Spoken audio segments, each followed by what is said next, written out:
नमस्कार, मैं डीवी कुशवाहा। अभी हाल ही में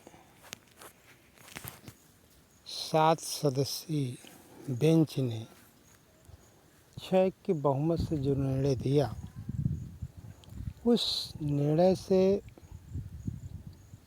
भारतीय समाज में एक गहमा-गहमी की स्थिति या उथल-पुथल की स्थिति बन गई है। सुप्रीम कोर्ट का जो निर्णय था, मुख्य रूप से 2-3 बातें स्पष्ट है कि SC/ST में भी सब कैटेगरीज की जा सकती है।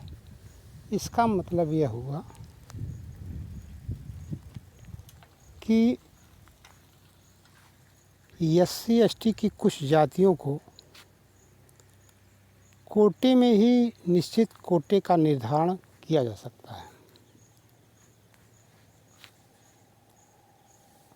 और जो या जिन जातियां अपना विकसित अवस्था में हो गई हैं, उनको कम मिलेगा। जो जातियां का अस्तित्व अभी मुख्य धारा में नहीं हो पाया है, उनका अलग कोटा का निर्धारण किया जाएगा। दूसरा निर्णय मुख्य था कि ऐसे संपन्न लोग जो मुख्य धारा में आ चुके हैं, उन्हें क्रीमी लेयर की कैटेगरी में रखा जाए, यानी आरक्षण से बाहर रखा जाए। ये डिसीजन था सुप्रीम कोर्ट का एक मोटे निष्कर्ष में, और इसी सब कैटेगरी को लेकर के ऊहापोह की स्थिति बनी हुई है। हालांकि निर्णय को देखते हुए जो निर्णय ऊपरी सतह से लगता है, बहुत ही अच्छा, हर व्यक्ति ऊपरी दृष्टि से इसे बहुत अच्छा करेगा, क्योंकि ऐसे व्यक्ति को भी समाज में मुख्य धारा में आने का अवसर मिलेगा, जो एक लंबे समय से या कहें आज़ादी के समय से ही अभी उसी स्तर बना है जो पहले था। लेकिन दूसरा पक्ष भी है कि यह SC/ST के हो रहे एकता को विखंडित करने के दृष्टिकोण से किया गया है।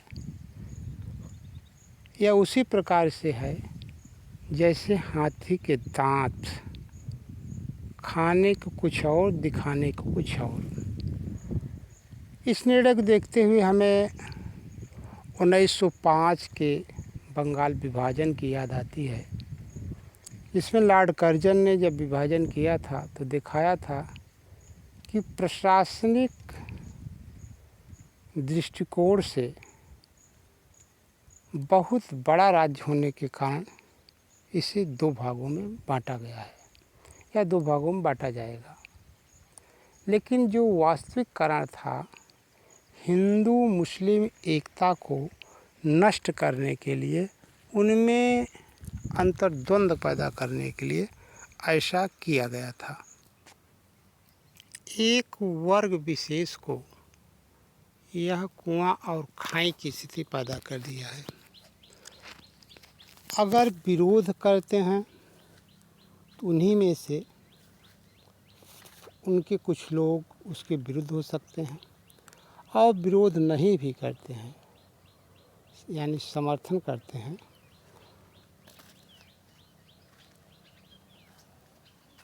तो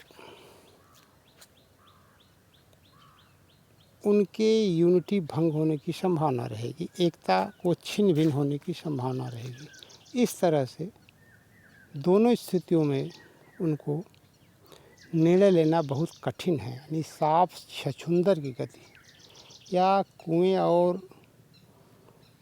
खाई की स्थिति पैदा हो गई है। ऐसा नाजुक मामला जिस पर कुछ बोलने के पहले बहुत कुछ सोचना और समझना पड़ेगा। वास्तव में जो आरक्षण का आधार है, हमें उस पर जाना होगा। आरक्षण का आधार जो 341-42 में शेड्यूल्ड किया है, उसका मूलाधार अस्पृश्यता, असमानता, भेदभाव, छुआछूत उत्पीड़न जैसी स्थितियों को देखते हुए ये आरक्षण दिया गया है। तो आर्थिक आधार पर उपविभाजन या उसका क्रीमी लेयर जैसी श्रेणियों में बांटना संवैधानिक और तर्कसंगत नज़र नहीं आता। उदाहरण के लिए अगर 15/4 16/4 में जो ओबीसी का आरक्षण है वह सामाजिक और शैक्षिक रूप से पिछड़े लोगों को विशेष हित में राज्य सरकारें ऐसा कर सकती हैं, लेकिन उसमें क्रीमी लेयर जब डाला जाएगा या डाला जा चुका है तो क्या आर्थिक आधार पर ऐसा संभव है जो संविधान में वर्णित नहीं है? यह बहुत ही